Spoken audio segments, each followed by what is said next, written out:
Water Resource and Relief and Disaster Management Minister Awangbow newmai yesterday inspected the pump house number 2 of Loktak lift irrigation site along with Engineer-in-Chief of Water Resources Department G. Robindro Sharma and other concerned officials. Minister Awangbow informed that the restorations of pump house number 2 will supply water to the Imphal high-level canal having a length of 29 kilometers from Tera Urak Kaino to Patsoi area that discharges to Nambul River. The revival of the state's major water irrigation project is on the way of pushing the agricultural lands of self-sufficiency in food grain productions post-COVID-19 pandemic lockdown, he asserted.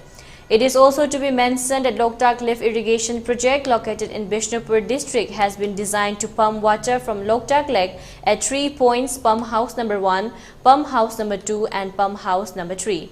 Discharging water through 5 canals to cater a cultural command area of 23,400 hectares and an annual irrigation potentials of 40,000 hectares.